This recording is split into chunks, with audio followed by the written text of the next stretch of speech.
നമസ്കാരം. കൃഷി ജാഗ്രൻ കൃഷി വാർത്തകൾ പവർഡ് ബൈ സ്റ്റിൽ ഇന്ത്യ. ഇന്നത്തെ പ്രധാന വാർത്തകൾ.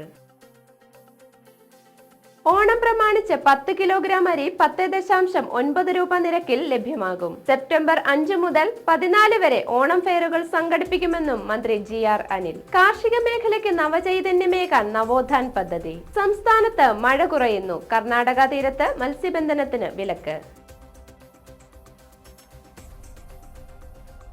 ഓണം പ്രമാണിച്ച് ഈ മാസം വെള്ള നീല റേഷൻ കാർഡ് ഉടമകൾക്ക് 10 കിലോഗ്രാം അരി വീതം കിലോയ്ക്ക് 10.9 രൂപ നിരക്കിൽ ലഭ്യമാകും.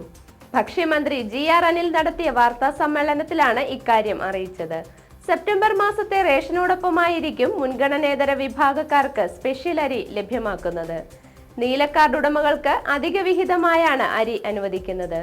ക്ഷേമ സ്ഥാപനങ്ങളിലെ അംഗങ്ങൾക്കുള്ള ബ്രൗൺ കാർഡുകൾക്ക് കിലോയ്ക്ക് 10.9 രൂപ നിരക്കിൽ 2 കിലോഗ്രാം അരി നൽകും. മുൻഗണനാ വിഭാഗത്തിലെ മഞ്ഞ പിങ്ക് കാർഡ് ഉടമകൾക്കുള്ള സൗജന്യ അരിയുടെ അളവിൽ മാറ്റമില്ല.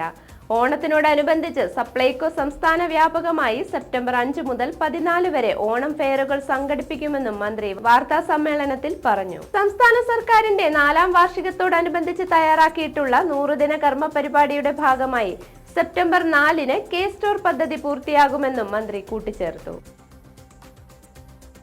വൈവിധ്യമാർന്ന കൃഷിരീതികൾ അവലംബിക്കുവാൻ താൽപര്യമുള്ളവർക്ക് സർക്കാർ ഇടപെടലിൽ ഭൂമി ലഭ്യമാക്കുന്നതിനായി നവോത്ഥാൻ പദ്ധതിയുമായി സംസ്ഥാന കൃഷി വകുപ്പ്.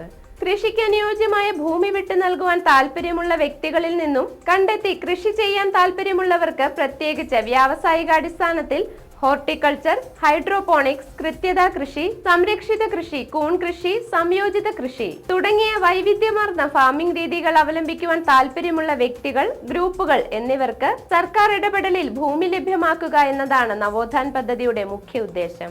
New agriculture wealth opportunities driving horticulture and agri business networking എന്നാണ് നവോത്ഥാൻ എന്നതുകൊണ്ട് ഉദ്ദേശിക്കുന്നത്. ഹോർട്ടിക്കൾച്ചർ മേഖലയും അഗ്രി ബിസിനസ്സുമായി ബന്ധപ്പെടുത്തി ആകർഷകമായ വരുമാനം കർഷകർക്ക് ഉറപ്പുവരുത്തുന്നതിന് ഇതിലൂടെ സാധിക്കും. സംസ്ഥാനത്ത് കഴിഞ്ഞ ദിവസങ്ങളെ അപേക്ഷിച്ച് മഴ കുറയുമെന്ന് കേന്ദ്ര കാലാവസ്ഥാ വകുപ്പ്. നിലവിൽ 3 ജില്ലകളിൽ മാത്രമാണ് യെല്ലോ അലർട്ട് ഉള്ളത്. കോഴിക്കോട്, കണ്ണൂർ, കാസർഗോഡ് ജില്ലകളിലാണ് യെല്ലോ അലർട്ട് പ്രഖ്യാപിച്ചിരിക്കുന്നത്. ഈ ജില്ലകൾ ഒഴികെയുള്ള 11 ജില്ലകളിലും ഗ്രീൻ അലർട്ടാണ് നൽകിയിരിക്കുന്നത്. മിതമായ മഴയാണ് ഗ്രീൻ അലർട്ട് എന്നതുകൊണ്ട് ഉദ്ദേശിക്കുന്നത്. കേരളത്തിൽ അടുത്ത 7 ദിവസം വ്യാപകമായി ഇടത്തരം മഴയ്ക്ക് സാധ്യതയുണ്ടെന്നാണ് മുന്നറിയിപ്പിൽ പറയുന്നത്.